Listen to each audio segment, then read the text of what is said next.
ಇದೀಗ ಬಂದಂಥ ಅತಿ ದೊಡ್ಡ ಸುದ್ದಿ ಅಂತ ಹೇಳ್ಬೋದು. ಅದು ಡಾಕ್ಟರ್ ರಾಜ್ಕುಮಾರ್ ಅವರ ಮನೇಲಿ ಇದೀಗ ಸಾವಾಗಿರುವಂಥ ಘಟನೆ.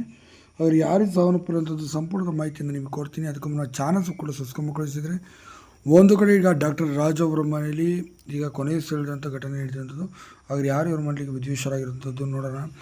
ಇನ್ನು ಪುನೀತ್ ರಾಜ್ಕುಮಾರ್ ಅವರು ಸಾವನ್ನಪ್ಪಿದ ಸಂದರ್ಭದಲ್ಲಿ ಈ ಜೀವ ತುಂಬಾ ಕಣ್ಣೀರು ಕೂಡ ಹಾಕಿತ್ತು ಮತ್ತು ತುಂಬಾ ಬಿಗಿ ಬಿಗಿ ಕಾದಿತ್ತು. ಮತ್ತು ಅಷ್ಟೇ ಅಲ್ಲದೆ ಪುನೀತ್ ರಾಜ್ಕುಮಾರ್ ಸಾವಾಗಿದೆ ಎಂಬ ಸತ್ಯವನ್ನು ಕೂಡ ಆಕೆ ಗೊತ್ತೂ ಆಗಲಿಲ್ಲ ಕೊನೆಗೂ ಅಂತ ಹೇಳ್ಬೋದು. ಆಕೆ ಬೇರೆ ಯಾರೂ ಅಲ್ಲ, ನಾಗಮ್ಮ ಅವರು, ಡಾಕ್ಟರ್ ರಾಜ್ಕುಮಾರ್ ಅವರ ಪ್ರೀತಿಯ ತಂಗಿ ನಾಗಮ್ಮ ಅವರು.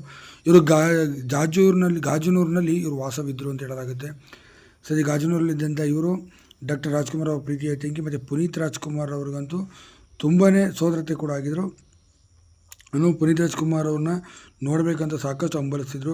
ಆದರೆ ಪುನೀತ್ ರಾಜ್ಕುಮಾರ್ ಸಾವನ್ನಪ್ಪಿದ್ದು ಅವರಿಗೆ ಸತ್ಯನೇ ಗೊತ್ತಾಗಿರಲಿಲ್ಲ. ಇವತ್ತೆಲ್ಲ ಬರ್ತಾರೆ, ಶೂಟಿಂಗ್ ಹೊರದೇಶಕ್ಕೆ ಹೋಗಿದ್ದಾರೆ ಅಂತ ಪಾಪ ಅವರು ಸುಳ್ಳು ಹೇಳ್ಕೊಂಡೆ ಬಂದರು. ಕೊನೆಯೂ ಕೂಡ ಪುನೀತ್ ರಾಜ್ಕುಮಾರ್ ನೋಡುವ ತವಕದಲ್ಲೇ ಕೊನೆಯುಸಿರೆಳೆದಿದ್ದಾರೆ. ಇಂದು ಮುಂಜಾನೆ ಕೊನೆ